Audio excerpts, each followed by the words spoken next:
अस्सलामुअलैकुम, आप देख रहे हैं समा। मैं हूं फवाद ज़ैदी और मैं हूं सबा शेख। तो ग्रीन लाइन आ नहीं रही, ग्रीन लाइन आ गई है। वजीर आज़म इमरान खान ने अहम मंसूबे का इफ्तिताह कर दिया। वजीर आज़म इमरान खान ने कराची को माली खुदमुख्तारी देने का मुतालबा कर दिया। ग्रीन लाइन की इफ्तिताही तकरीब से खिताब में कहा कि कराची मुल्क की तरक्की का इंजन है, कराची खुशहाल होगा तो मुल्क खुशहाल होगा। सबसे ज्यादा रेवेन्यू कराची से मिलता है, लेकिन किसी हुकूमत ने शहर पर कोई तवज्जो ना दी। रोशनियों के शहर को खंडर बना दिया गया। हम कराची की मदद कर रहे हैं ताकि मुल्क कामयाब हो। वजीर आज़म इमरान खान ने कराची वालों को पानी के बड़े मंसूबे K4 की डेडलाइन भी दे दी।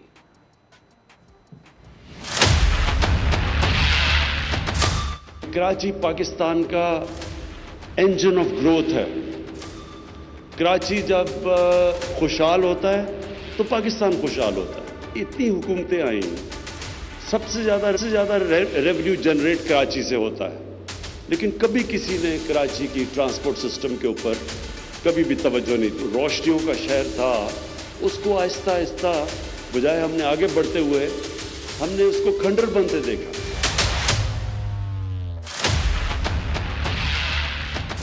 उसकी वजह है कभी भी कराची का जो मैनेजमेंट सिस्टम है उसके ऊपर कभी जोर नहीं दिया गया। जो ये लोकल गवर्नमेंट जो इलेक्शंस आ रहे हैं, ये जरूरी है कि कराची को ऑटोनॉमी दी जाए। एक शहर का मेयर इलेक्ट होगा और वो बिल्कुल उसी तरह शहर को चलाएगा जिस तरह मॉडर्न सिटीज चलती हैं। जो हमने कराची ट्रांसफॉर्मेशन प्लान के अंदर जो वादे किए थे, वो मुझे बड़ी खुशी है कि वो सब चल रहे हैं। नाले साफ करने वाले और ये जो फ्रेट का कॉरिडोर है, ये बहुत ही ज़रूरी है, क्योंकि सारा कराची उस तरफ कंजेशन हो जाती है, वहाँ पोल्यूशन अलहदा है। लेकिन जो मुझे सबसे ज़्यादा खुशी है और जिसको मैं खुद वापडा के साथ और वापडा के चेयरमैन के साथ खुद फॉलो अप कर रहा हूँ, वो है K4, कराची का पानी का मसला।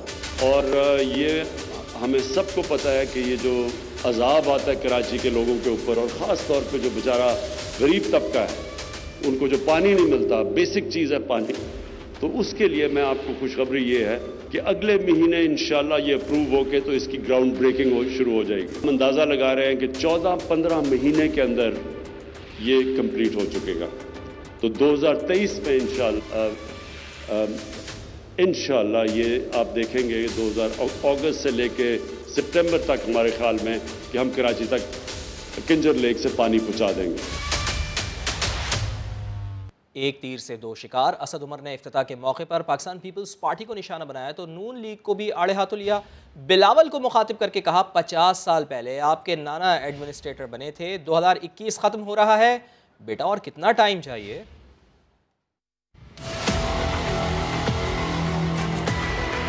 शायद इनके जहन में ग्रीन लाइन का मंसूबा ये था कि एक ट्रैक बनाएंगे, साथ जंगला लगा देंगे। जंगले आपको पता है उनको बहुत पसंद, जिसमें भी सरिये का ज्यादा इस्तेमाल हो उनको पसंद आता है। तो शायद उनके जहन में ये था कि सुरजानी से लोग वहां से चढ़ा करेंगे इस ट्रैक पे और दौड़ते दौड़ते वो नुमाइश तक पहुंच जाएंगे और ग्रीन लाइन हम इसको कहेंगे। पहला सवाल तो मेरा वजीर आला से ये है कि यार वैक्सीन तो आप खरीद नहीं सके 8 महीने से। सिंध के अवाम को अरबों रुपए की वैक्सीन खरीद के वफाक दे रहा है। यार एक बस ही खरीद लेते। बस खरीदने की सलाहियत नहीं है, एक मील का भी मोटरवे नहीं बना सकी ये पीपल्स पार्टी। हैदराबाद सक्खर की मोटरवे इंशाअल्लाह ताला अगले 2 से 3 महीने के अंदर उसका वजीर आजम खुद जाके इफ्तिताह करेंगे। आप सिंध का नाम लेते हैं और इमरान खान की हुकूमत सिंध के लिए काम करती है। 6 दफा सूबे में हुकूमत, 4 दफा वफाक के अंदर हुकूमत। बिलावल ज़रदारी बेटा, आपके नाना जो हैं वो आज से 50 साल पहले 20 दिसंबर 1971 को चीफ मार्शल लॉ एडमिनिस्ट्रेटर और प्रेसिडेंट ऑफ पाकिस्तान बने थे। आपको कितना और टाइम चाहिए? 3 बड़े नाले कराची के जहां इलीगल कंस्ट्रक्शन हुई, कूड़ा उसमें फेंका जाता है। बारिश जब ज्यादा होती है तो वो तो डायलॉग बोल के निकल गए। इंशाअल्लाह ताला अगले 1 माह के अंदर K4 के मंसूबे की हतमी मंजूरी होगी और अगस्त या सितंबर 2023 में 26 करोड़ गैलन पानी K4 के जरिए वफाक कराची तक पहुंचा देगा। सिर्फ वादे नहीं करते हैं, क्योंकि ये जो पैसा हुकूमतों के हाथ में होता है ये अवाम की अमानत है। ये दुबई में टावर खड़े करने के लिए नहीं, सरे के महल बनाने के लिए नहीं, पनामा के जरिए लंदन में फ्लैट खरीदने के लिए नहीं, अरबों डॉलर स्विट्जरलैंड के अकाउंट्स में डालने के लिए और हीरे के हार रखने के लिए नहीं, अवाम की जिंदगी के मसाइल हल करने के लिए। गवर्नर सिंध इमरान इस्माइल कहते हैं नवाज शरीफ पाकिस्तान आए तो उनसे भी ग्रीन लाइन का इफ्तिताह करा लेंगे। पीपल्स पार्टी की हुकूमत 14 साल के दौरान कराची को एक बस भी नहीं दे सकी। सिंध हुकूमत को इमरान खान पसंद नहीं, इसीलिए सिंध में कोई काम नहीं करने दिया जाता। एक तो नवाज शरीफ वाले हैं ना, जिनको बहुत ज्यादा तकलीफ है इसकी, वो चाहते हैं कि नवाज शरीफ इफ्तिताह करे, तो हम तो हमारा दिल तो इतना बड़ा है कि नवाज शरीफ पाकिस्तान आए तो सही इफ्तिताह भी करा लेंगे उनसे हम। वो तो लंदन बैठे हैं। फर्क सिंध हुकूमत की ट्रांसपोर्ट में, हम इंग्लिश में सफर करते हैं और इस ट्रांसपोर्ट में आप आसान उर्दू में सफर कर पाएंगे। 14 साल में सिंध हुकूमत ने एक बस देना मुनासिब न समझी इस शहर को। हमारा सिंधी सिर्फ इस वजह से ख्वार हो रहा है कि हमारी सिंध हुकूमत को हमारे वजीर आजम नहीं पसंद, हमारी सिंध हुकूमत को हमारी हुकूमत नहीं पसंद। एडमिनिस्ट्रेटर कराची मुर्तज़ा वहाब से सवाल हुआ कि वफाकी हुकूमत ने ग्रीन लाइन बस चला दी है, जबकि सिंध हुकूमत 13 साल में एक बस भी ना चला सकी, जिस पर मुर्तज़ा वहाब ने सिंध हुकूमत की बसें आने की नई तारीख दे दी। ये बता दें, अभी आपने इमरान खान के तो वादे याद करवा दिए। कराची को ट्रांसपोर्ट देने के लिए पूरे पाकिस्तान पीपल्स पार्टी के तमाम वज़राओं ने आज तक एक गाड़ी नहीं दे सके। सर ये तजाद क्यों है? 31 जनवरी 2022 मैं डेट दे चुका हूँ, उस डेट पर कायम हूँ।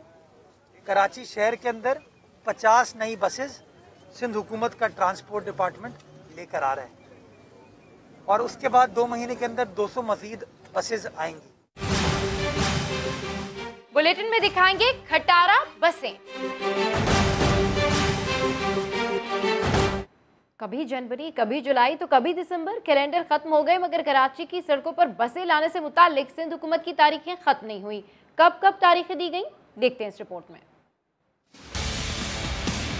रोड फौरी तौर पर सिटी सर्विस शुरू कर रहे हैं। 3 माह के अरसे में आपको रोड पे नजर आए। लेकिन सिर्फ 100 बसों की बात नहीं थी। दिसंबर में आपको यहाँ पे जो सिटी बस सर्विस है कराची में वो नजर आएगी। सितंबर में ही हमने एग्रीमेंट किया था येलो लाइन का। ग्रीन लाइन फेडरल गवर्नमेंट बना रही है। उस ऑरेंज लाइन जिसका नाम ईदी लाइन रखा गया था उस पर काफी हद तक काम हुआ है। जब ग्रीन लाइन कंप्लीट होगी तो ऑरेंज ईदी लाइन का भी ऑपरेशन शुरू हो जाएगा। रेड लाइन पे हम काफी पहले स्टार्ट करना चाह रहे थे। 4000 बसेस का हमारा प्रोजेक्ट है जो हम दे रहे हैं। फौरी तौर पर सिटी सर्विस शुरू कर रहे हैं। जुलाई के एंड तक हजारों बसें नजर आएंगी। 1.5 या 2 माह में इंशाल्लाह रोड पे होंगी। नवंबर के एंड या दिसंबर में ये सिटी सर्विस जो है ये शुरू होगी। तारीख यही है कि अप्रैल में भी चला देंगे। पूरी कोशिश है हमारी इसी साल बसेस जो हैं ऑन रोड आ जाएं। सिर्फ यही नहीं, सिंध हुकूमत मुस्तफ़ा कमाल दौर की बसों को भी ना संभाल सकी। CNG ग्रीन बसें डिपो में खड़े खड़े खटारा हो गईं, जो अब भी डिपो में मौजूद हैं।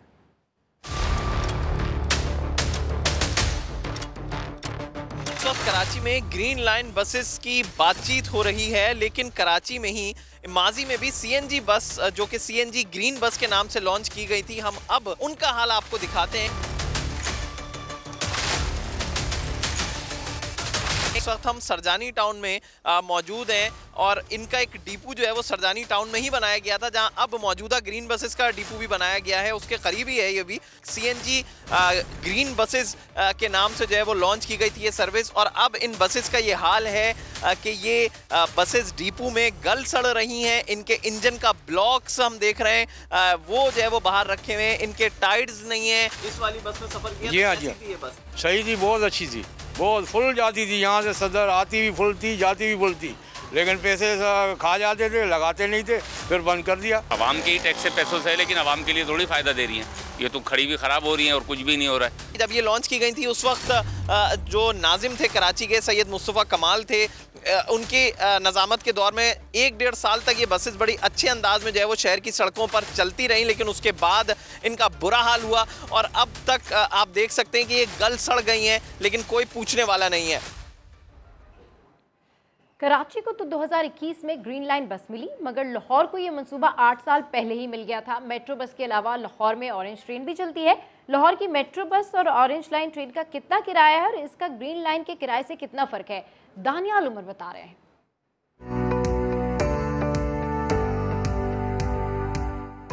ग्रीन लाइन बस सिस्टम जो कि एक ट्रैक पर चलने वाली सवारी है, उसका जो आइडिया है वो ओरिजिनेट एक्चुअली हुआ है लाहौर की मेट्रो बस से, जो कि चलती है एक ट्रैक के ऊपर।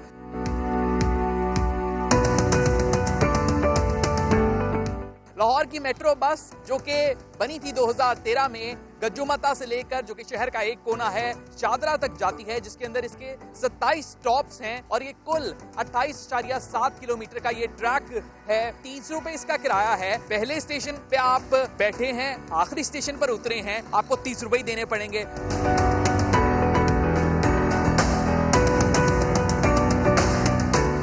2020 में ऑरेंज लाइन ट्रेन जो है वो शुरू की गई थी। ये कुल 27 किलोमीटर का इसका ट्रैक है जो कि शुरू होता है शहर का एक कोना अली टाउन ठोकर न्याज बेग से और जाता है आखिरी पाकिस्तान मेंट की तरफ, जो कि शहर का एक दूसरा कोना है वहां पर। इसका किराया 40 रुपए है। आप पहले स्टेशन पर बैठे हैं, आपको 40 रुपए अदा करने पड़ेंगे, चाहे आप फौरी उतर जाएं या चाहे आप आखिर तक जाएं। लेकिन कराची का कुछ मुख्तलिफ सिनेरियो है। वहाँ पे 15 से 55 रुपए ग्रीन लाइन बस का जो किराया है, मुख्तलिफ डिस्टेंस पे मुख्तलिफ किराया होगा।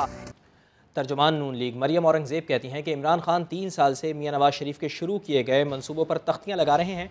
कराची ग्रीन लाइन भी मियां नवाज शरीफ का मंसूबा था। इमरान खान को नवाज शरीफ का शुक्रगुजार होना चाहिए। PTI हुकूमत ने विफाक या KP में एक ईंट तक नहीं लगाई। ग्रीन लाइन मंसूबा नवाज शरीफ का मंसूबा था। शुक्र करना चाहिए इमरान खान साहब को कि नवाज शरीफ साहब इतने मंसूबे शुरू कर गए कि 3 साल में इमरान खान साहब को नवाज शरीफ के मंसूबों पर तख्तियां लगाने का मौका मिला, क्योंकि मौसूफ ने ना KPK में 8 साल से और ना फेडरल गवर्नमेंट में एक ईंट लगाई। 3 साल से सिर्फ झूठ, फ्रॉड, फ्रेब, डाका और पाकिस्तान की आवाम को लूटा जा रहा है। कभी कोई किसी किस्म की कोई ब्रीफिंग हुई कि हमने आज आटा, चीनी, बिजली, गैस चोरों को कटहरे में लाकर उनको सजाएं दी? और वो तो कटहरे में आए ना आए, ये जो सेहत का पैसा खा गए पाकिस्तान की आवाम का, इसका तो जवाब इमरान साहब आपको इस जहान में भी देना पड़ेगा और अगले जहान में भी देना पड़ेगा। और जो पिछले 1.5 साल में वो जो 900 अरब है ना, जो तय खाने में चला गया बनी गाला के, जिसका जवाब पाकिस्तान की आवाम को आपको देना पड़ेगा।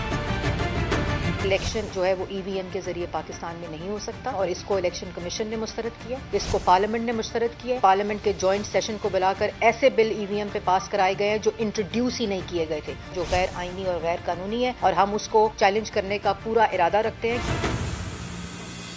MQM के रहनुमा खालिद मकबूल सिद्दीकी कहते हैं, सिंध हुकूमत की नीयत पर एतबार करने वाला खुद को धोखा देता है। पीपल्स पार्टी कराची को अपना नहीं समझती बल्कि शहर पर कब्जा करना चाहती है। कराची को इमदाद नहीं, उसका हक दिया जाए। भाई हुकूमत की नीयत पर जो भी एतबार करता है अपने आप को बहुत बड़ा धोखा देता है, और जो धोखा जो खुद को दिया जाए, वो झूठ जो खुद से बोला जाए, वो सबसे बड़ा, सबसे ख़तरनाक और नुकसानदेह होता है। तो वो शहर पर कब्ज़ा करना चाहते हैं, इस शहर को ओन नहीं करते हैं। यहाँ पे पाकिस्तान पीपल्स पार्टी ने आके एक नई रिवायत डाली है जो मखासमत रखती है अपने ही उस शहर से जो 95% जो उनको पाल रहा है। कराची को किसी के इमदाद की ज़रूरत नहीं है, पूरा पाकिस्तान कराची की इमदाद से पल रहा है। कराची को उसका सिर्फ हक दिया जाए, कराची को किसी की ज़रूरत नहीं है। बुज़दार सरकार हो गई तेज़ रफ्तार। लाहौर के 3 मेगा प्रोजेक्ट पर काम ज़ोर शोर से जारी है। अंडरपासेस और फ्लाईओवर्स के ये मंसूबे किस मरहले पर हैं, शाहीन मशाल की रिपोर्ट में देखते हैं। लाहौर की सड़कों पर रोज़ बरोज़ बढ़ती ट्रैफिक, जिसकी रवानी को यकीनी बनाना आसान काम नहीं। बुज़दार सरकार ने इस मसले के हल के लिए चंद मेगा प्रोजेक्ट शुरू किए हैं। ये प्रोजेक्ट्स कब मुकम्मल होंगे और हैं कौन से, आइए इस पे नजर दौड़ाते हैं।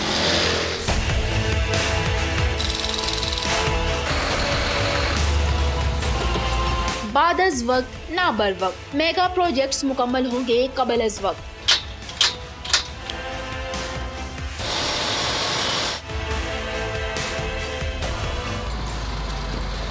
गुलाब देवी अस्पताल अंडरपास भी इन्हीं मेगा प्रोजेक्ट्स में से एक है, जिसके बारे में इंतजामिया का दावा है कि 9 माह की मुकर्ररा मुद्दत से 2 माह पहले इसे तकरीबन मुकम्मल कर लिया गया और अब 2 हफ्तों बाद ट्रैफिक के लिए खोल दिया जाएगा। गुलाब देवी अंडरपास मुकम्मल है। अब उसकी जो फिनिशिंग टचेज होती है ना, जैसे उसकी दीवारों के ऊपर काम होना है, उसकी छत के ऊपर जो वो प्लास्टर वगैरह का काम होना है, उसका रोड वर्क वो स्टार्ट हो चुका हुआ है और स्ट्रीट लाइट्स लगनी। दूसरा बड़ा मेगा प्रोजेक्ट शाहकाम फ्लाईओवर है, जिसकी तामीर पर 4 अरब 20 करोड़ रुपए खर्च तो होंगे, मगर इंतजामिया का दावा है कि मार्च की बजाय फरवरी में अवाम इस फ्लाईओवर पर गाड़ियां दौड़ा सकेंगे। हुकाम के मुताबिक इसकी पायदारी इंटरनेशनल मयार की होगी। लाइफ टाइम प्रोजेक्ट्स होते हैं और इनकी जो स्ट्रक्चर्स की जो लाइफ है ये मिनिमम 50 ईयर्स होती है। 50 ईयर्स के बाद भी ये चलते हैं, ये नहीं कि 50 ईयर्स पे इनको कोई डिमोलिश कर दिया जाता है। 1 किलोमीटर तवील शेरावाला गेट फ्लाईओवर से मुतल्लिक भी हुकाम का दावा है कि 10 माह की दी गई मुद्दत से कबल मुकम्मल होगा और ट्रैफिक को सिग्नल फ्री रास्ता मुयस्सर आएगा।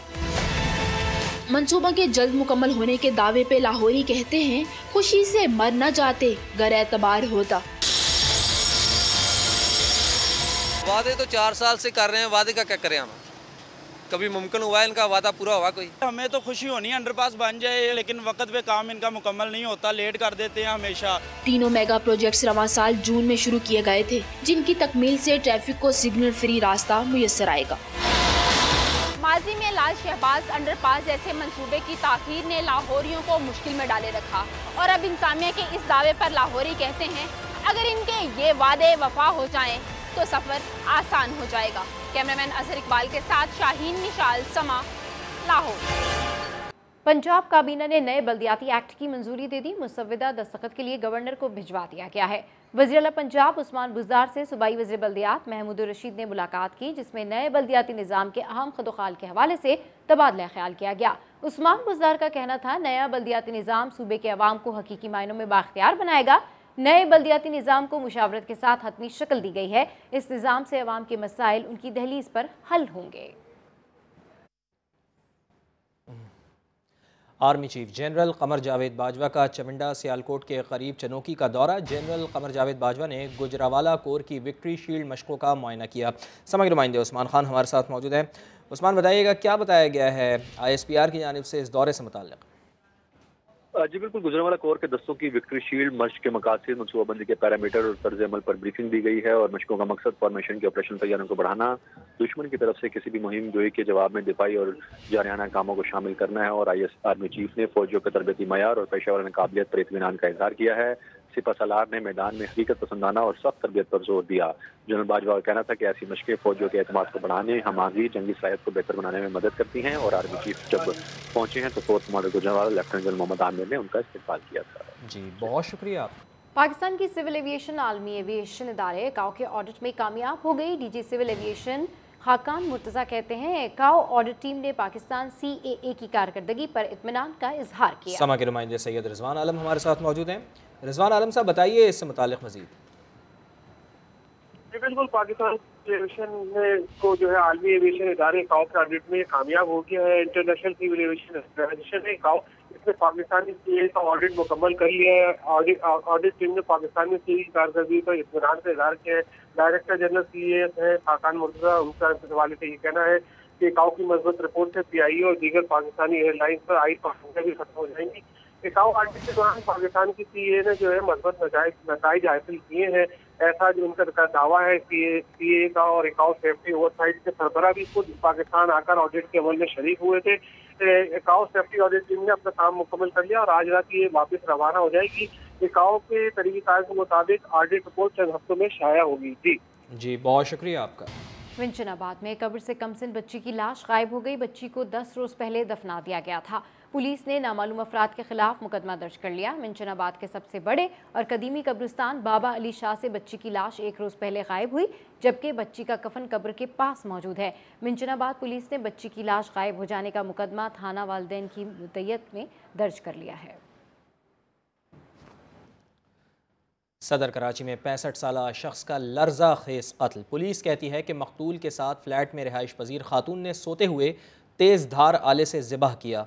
अहमद रहमान खान की रिपोर्ट। शेख मोहम्मद सुहेल को सदर कराची के जिस फ्लैट में तेज धार आले से ज़िबाह किया गया वो उसी की मिल्कियत था। मकतूल का सर काटने के बाद दोनों हाथों को भी काटा गया। पुलिस जब मौके पर पहुंची तो सुहेल की सर बुरीदा लाश बिस्तर पर थी और दूसरे कमरे में रुबाब नामी खातून खून आलूद कपड़ों में सो रही थी। पुलिस का कहना है कि खातून ने नशे की हालत में सुहेल शेख को कत्ल किया है। मुलजिमा रुबाब को गिरफ्तार करके पीडी थाने पहुंचाया गया तो वो उस वक्त भी नशे की हालत में थी और बहकी बातें कर रही थी। आपने तो पहले सर काट दिया, उसने कुछ किया ही नहीं था। मैंने काटा ना। चले ठीक है, अब कैमरेस भी आएंगे और छपेंगी भी। जब हमारी बारी थी तो दबेंगी। पुलिस ने मकतूल सुहेल के फ्लैट से कत्ल में इस्तेमाल होने वाली छुरी और दीगर औजार भी बरामद कर लिए हैं। ये जब कत्ल इसने किया तो साथ ही बेडरूम में सोई हुई थी, कपड़े चेंज नहीं किए थे इसने, कपड़ों पे सारे खून के निशानात थे और आला कत्ल में इसके पास छुरी है, हथौड़ा है, टोके टाइप के इस तरह की चीज़ें लिखी हैं जो जिससे इसने ये वारदात की है। पुलिस हुक्काम और पड़ोसियों का कहना है कि मकतूल शेख मोहम्मद सुहेल और मुलजिमा रुबाब इसी फ्लैट में आर्जी कयाम करते थे। दोनों की मुस्तकिल रिहाइश अपने खानदानों के साथ थी, मगर जितने वक्त भी वो दोनों इस फ्लैट में रहते थे खर्चे के मामले पर झगड़ा करते थे। पुलिस की जानिब से इस बात का तयन करना भी बाकी है कि शेख मोहम्मद सुहेल को इतनी सफाकी से कत्ल रुबाब ने तने तनहा किया या इससे किसी और की भी मदद हासिल थी। कैमरामैन इमरान शाहिद के साथ अहमद रहमान खान, समा, कराची। लाहौर में खवातीन को नाजेबा वीडियोस बनाकर ब्लैकमेल करने वाले जाली आमिल को गिरफ्तार कर लिया गया। मुलजिम इस्लामाबाद की रिहायशी खातून से 4 करोड़ रुपए से जायद रकम बटोर चुका था। पुलिस के मुताबिक मुलजिम अली जावेद को नवाकोट के इलाके से गिरफ्तार किया, जिसने नाजेबा वीडियोस बनाकर पहले खातून की तलाक करवाई और फिर ब्लैकमेल करके 4 करोड़ रुपए से जायद रकम और सोना बटोर लिया। पुलिस को मालूम हुआ है कि मुलजिम 7 साल से ब्लैकमेलिंग इसी तरह से कर रहा है। निकाह से पहले वैक्सीन लगवाओ। भावल नगर के शादी हॉल में दुल्हा समेत 40 बारातियों को कोरोना से बचाव का टीका लगा दिया गया। हारूनाबाद में मैरिज हॉल में विहाड़ी से जाने वाली बारात में असिस्टेंट कमिश्नर और महकमा सेहत के एहलकारों ने एंट्री मारी। दुल्हा, उसके वालिद समेत 40 बारातियों को कोरोना वैक्सीन की पहली डोज लगा दी गई। असिस्टेंट कमिश्नर का कहना है कि वैक्सीनेशन इंतहाई ज़रूरी है। वैक्सीन ना लगवाने वालों के खिलाफ कार्रवाइयाँ जारी रहेंगी। कौमी क्रिकेट टीम के साबिक कप्तान सरफराज अहमद आजकल क्या कर रहे हैं? कहते हैं परिजात ड्रामा देखकर टाइम पास कर रहे हैं, ड्रामों से शायरी भी सीख रहे हैं।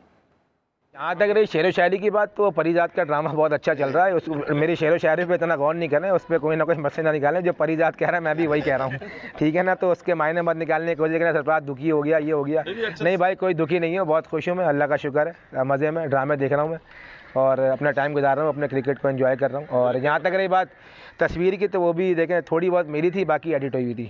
देखें बहुत ही खुशाइन बात है। ऑब्वियसली शाहिद भाई के साथ अंडर में बहुत ज़्यादा खेला हूँ। इस साल वो इसकी नुमाइंदगी करते हैं कोटा के लीडर्स की, बहुत अच्छी बात है हमारे लिए, हमारी टीम के लिए। और जैसे उन्होंने कहा है कि वो उनका आखिरी सीज़न है, तो हम कोशिश करेंगे कि टूर्नामेंट जीत के उनके लिए एक अच्छी यादें पेश करें। वज़ीर दाखिला शेख रशीद अहमद से ऑस्ट्रेलियाई क्रिकेट बोर्ड के सिक्योरिटी वक्त की मुलाकात हुई है। वज़ीर दाखिला ने फुल प्रूफ सिक्योरिटी की यकीन दहानी कराई है। कहा, पाकिस्तान आमद पर ऑस्ट्रेलियाई टीम का शानदार इस्तकबाल किया जाएगा। Welcome back. स्टॉक मार्केट के सरमायाकारों की घबराहट बरकरार है। आज भी शेयर बाजार में मंदी रही। कारोबारी हजम कल की निस्बत मजीद गिर गया है। समा के नुमाइंदे सैयद रिजवान आलम से मजीद जानते हैं। रिजवान, सरमायाकार क्या सोच रहे हैं? स्टॉक मार्केट क्यों नहीं संभल रही? वज़ीर आज़म पाकिस्तान इमरान खान कहते हैं घबराना नहीं है, लेकिन स्टॉक मार्केट के सरमायाकार घबराए हुए हैं। क्यों घबराए हुए हैं? इसलिए कि 14 दिसंबर को स्टेट बैंक मॉनेटरी पॉलिसी का ऐलान करने जा रहा है। सब लोगों की नज़रें उसके ऊपर हैं कि वो कितनी शरह सूद जो है वो बढ़ाता है। बिगेस्ट लार्जेस्ट आईटी की कंपनी है जिसके अंदर वॉल्यूम होता है, और भी आज ये नंबर 1 वॉल्यूम पे है। उसने मार्केट को सहारा दिया क्योंकि यहाँ इन्वेस्टर काफ़ी घबराए हुए हैं मॉनेटरी पॉलिसी के आने के हिसाब से। तो आज उसकी मीटिंग थी, उसने अपनी जो कंपनी को पावर दे दिया है, उसमें लिक्विडिटी ट्रांसफ़र कर दी है। इसकी वजह से थोड़ा सपोर्ट आया। बाकी के गवर्नमेंट की तरफ से भी कोई सपोर्ट आ जाए, मॉनेटरी पॉलिसी अच्छी हो जाए, कुछ टैक्सेस की इस्लाहत हो जाए, कुछ अच्छे इक़दाम हो जाए, अच्छे फ़ंड आ जाए, तो ये कि जो फ्रंटर मार्केट की बाइंग आने वाली है उसके अंदर वॉल्यूम जनरेट होगा। जितना जनरेट होगा इतना गवर्नमेंट को CVT, गैन टैक्स और FAD वगैरह मिलेगा और गवर्नमेंट के रेवेन्यू में इजाफा होगा। स्टॉक मार्केट के सरमायाकार को होप तो है, लेकिन देखें मिनी बजट को भी लेकर और फिर मॉनेटरी पॉलिसी को लेकर जो है वो सरमायाकार थोड़े से जो है वो कॉशियस ही हुए हैं। और यही वजह है कि हमने देखा कि स्टॉक मार्केट के वॉल्यूम जनरेट नहीं हो रहे हैं। पाकिस्तान में कारसाजी की सनत में $1 अरब सरमायाकारी आ गई। नई 5 साला ऑटो डेवलपमेंट पॉलिसी के तहत सरमायाकारी में मजीद इजाफा मुतवक्की है। रिपोर्ट कर रहे हैं शकील अहमद। नई ऑटो डेवलपमेंट पॉलिसी से पाकिस्तान में गैर मुल्की सरमायाकारी की राहें खुली। $1 अरब के कसीर सरमाए से मुल्क में 1 दर्जन के करीब नई कार कंपनियां कायम हो गईं। मुस्तकबिल में मजीद सरमायाकारी आएगी।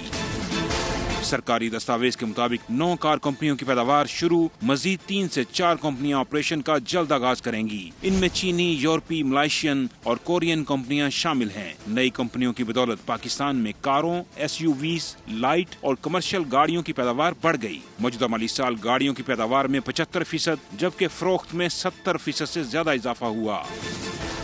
वजारत सनअत और पैदावार की दस्तावेज में बताया गया है कि नई कार कंपनियों के कयाम से कार मैन्युफैक्चरर्स में मुकाबले का रुझान पैदा हुआ।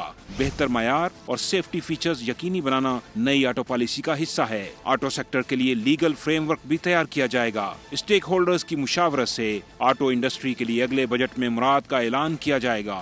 शकील अहमद, समा, इस्लामाबाद।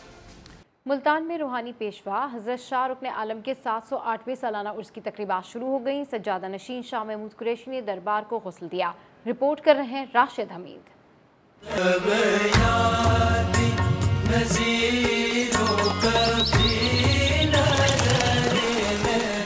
सदियों बाद भी हजरत शाह रुकन आलम की तालीमात जिंदा जावेद।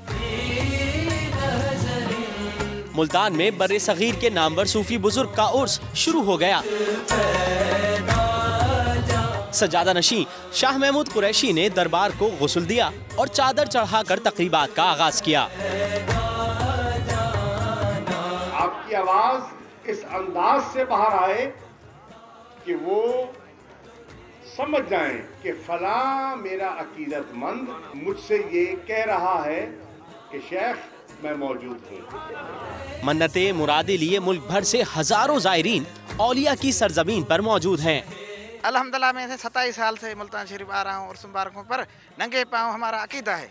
अकीदे के हिसाब से हम आते हैं, भाई यहाँ एहतराम करते हैं, मुर्शिद की जगह है। 3 रोजा तकरीबात के मौके पर सिक्योरिटी सख्त है। 1100 पुलिस एहलकार तैनात हैं। CCTV कैमरों से भी निगरानी की जा रही है। कैमरामैन अदनान सियाल के साथ राशिद हमीद, समा, मुल्तान।